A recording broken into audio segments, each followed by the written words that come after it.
obrigado ao professor Dr. João Ferreira. E podemos então avançar com o debate desta nossa última sessão. Portanto, peço a quem tiver questões para colocar os nossos dois. Podes refletir sobre a natureza da violência, porque é que a violência é tão atraente?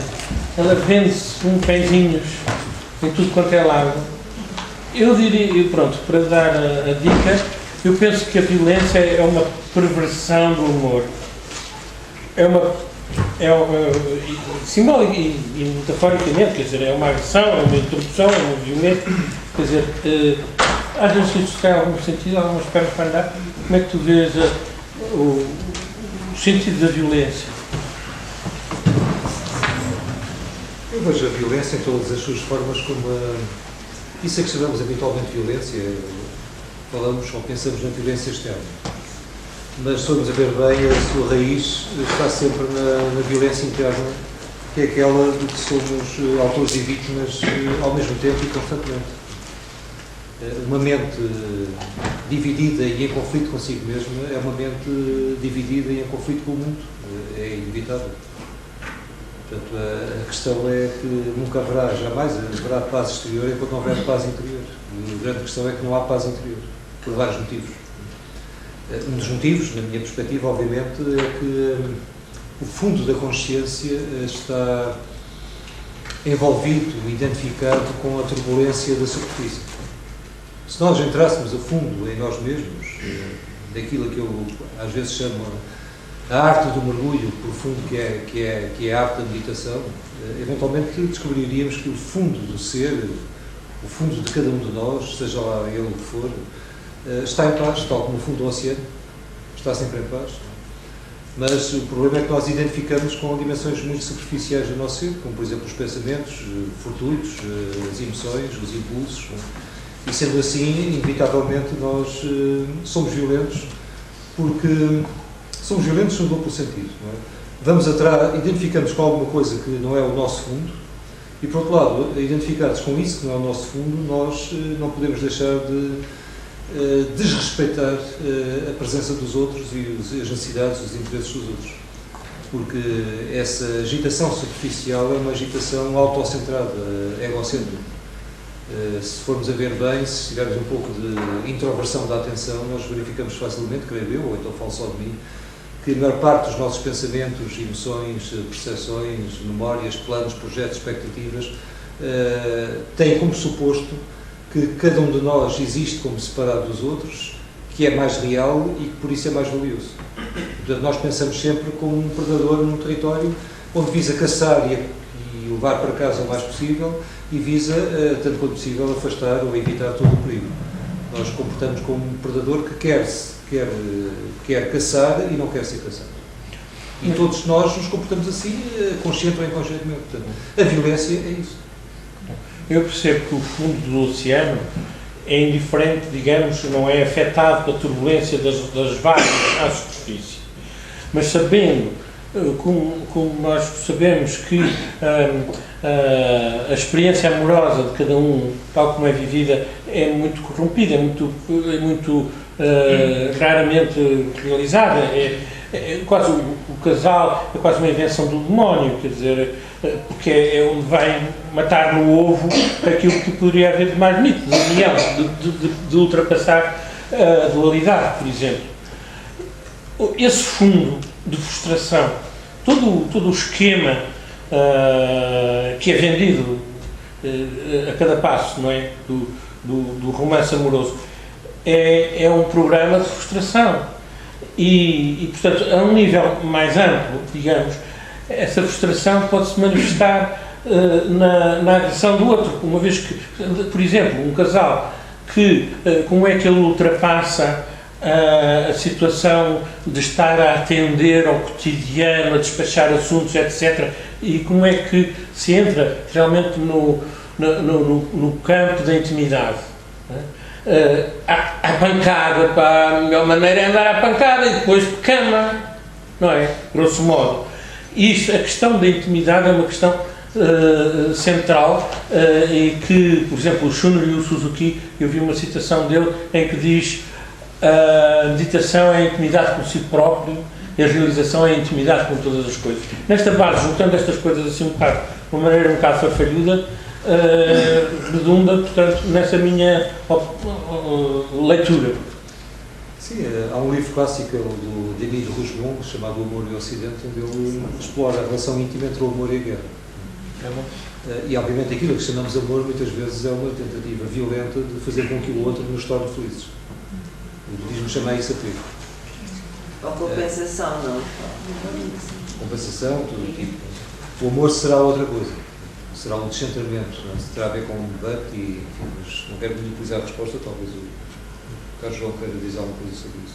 Por exemplo, no caso desta escola, essencialmente, quando existe confusão entre o plano da consciência pura, por exemplo, do Purusha, e o plano daquilo que esta escola designa como sendo a natureza, isso provoca naturalmente um turbilhão, nomeadamente situações em que, em face de dificuldades, que muitas vezes são sentidas como reais, são sentidas pelo ego, pelo sujeito como sendo reais, a melhor forma de resolvê-las é destruir. Ou seja, em face de uma dificuldade, a violência rompe como forma de destruir precisamente essa mesma dificuldade pela raiz. Em vez de existir um trabalho, se quisermos, que esta escola implica, que nos indica a ideia de, no fundo, de um trabalho teórico, de afetivo, de concentração e de amor, que seria, de facto, a percepção de que a raiz fundamental do que nós somos é, de facto, não é do domínio violento, é, pelo contrário, pura, é, pelo contrário, simples, é, pelo contrário, não violenta. Eu só uma pequena observação que eu ainda juntava. Faltou dizer que o pensador, do Rodin, está por cima da porta do inferno. Isso diz alguma coisa, não é? Quer dizer, nós temos dificuldade de imaginar o que é que está para além do pensamento. E, de facto, o pensamento é um pequeno acontecimento dentro do espaço mental. Sim. Jorge, eu gostava de colocar uma questão a partir da parte, digamos, em que o professor Paulo Borges enfatizou em alguma medida, discorreu sobre as questões, quer dizer, do pensamento, não é? E depois do pensador, também, como agora está aqui, e para chegar também a uma problematização da questão, portanto, da referência que fez ao Ocidente, digamos, o lugar da morte, digamos, ou coisa parecida, não é? No caso. E parto da imagem, da ideia que tenho, de um anúncio que há exatamente 100 anos, vi publicado num jornal, exatamente há 100 anos, de Penafiel, e que se referia às leitarias da época, não é? Leitarias da cidade, neste caso a cidade de Penafiel, em que eu vou tomar leite à leitaria quando esse leite que me está a ser servido é tirado no imediato, não é? Da vaca, não é? As vacas estão lá na leitaria.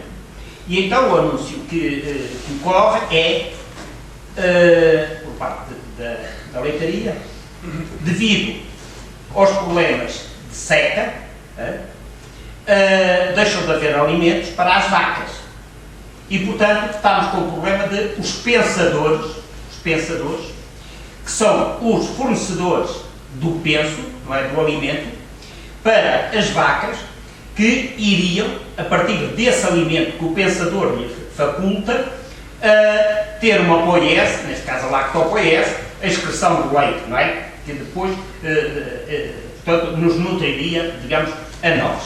Ora, como o professor fez aí uma visita, digamos, filológica quase à raiz, digamos, do pensador, não é? Como é que surge na linguagem, eu punha-lhe essa questão, que é em que medida esse usar do conceito de pensador num anúncio, não é? Porque as vacas tiveram que, deixou de haver penso, não é? E elas tiveram que sair da cidade. E então refere que o leite vem diretamente delas, perfeitamente acondicionado, higienicamente, não é? Enquanto não houver ali penso, não é? Na própria leitaria, e, ou aqui, que está imediatamente ao lado, e, portanto, e as crianças podem ter, quer dizer, garantia, não é? Da qualidade do leite, etc. Então, o primeiro ponto é esse. O segundo é professor referiu, para esse pensador, o problema da verticalidade ou não, é? Na postura, não é? Embora julgo que os homens do design ergonómico, não é? Não foram beber, me parece, nas coisas digamos, orientais, não é? Na atualidade. Mas, de qualquer das maneiras, a questão que lhe ponho é esta. Antigamente, nas igrejas católicas, não havia bancos, naturalmente, não é? A postura seria, provavelmente, no banquete, digamos, lá da Eucaristia, dos cristãos, não é? Com o ágape, estarem sentados e, tradicionalmente, nas aldeias, os moços, os bancos eram muito pequeninos, digamos, não é estas nossas cadeiras, não é? Altas. A questão que lhe ponho é esta: se para esses conceitos que o professor coloca de energias vitais, não é?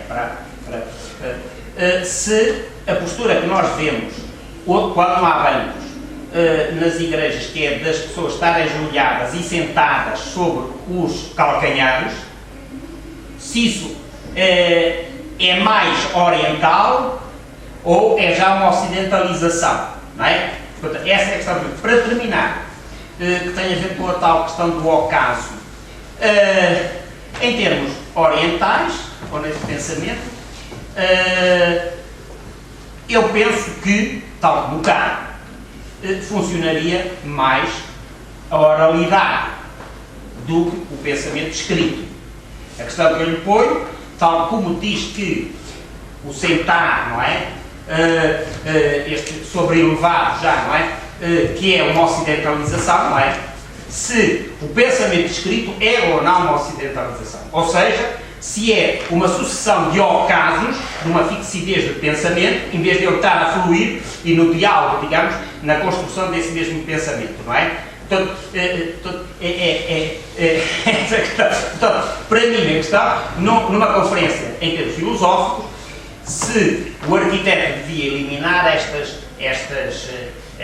cadeiras, portanto, as pessoas puderem estar nas outras posições do sentar, digamos, do yoga, ou se também devia eliminar o próprio texto, papel, seja eletrónico, não é? Como o professor Correia usou, seja o do professor, portanto, algo que flui, porque o pensamento escrito pode ser uma ocidentalização, é a questão que eu ponho. Portanto, um ocaso já de pensamento. Muito bem, muito obrigado. Sobre a primeira questão, o pensador que falou é mais uma ocorrência daquele outro sentido de pensar como cuidar, alimentar. Não é? E, obviamente, não é propriamente o que está presente na escultura do Rodin. A escultura do Rodin, a meu ver, o que eu pretendi dizer-vos, a meu ver, sugere mais o pensar como um pesar reflexivo, avaliativo, mensurativo, etc. Tem a ver com a ideia do conceito, que quer agarrar o real, enfim, e reduzi-lo às capacidades de apreensão do nosso intelecto, dos nossos meios restritos de compreender o mundo.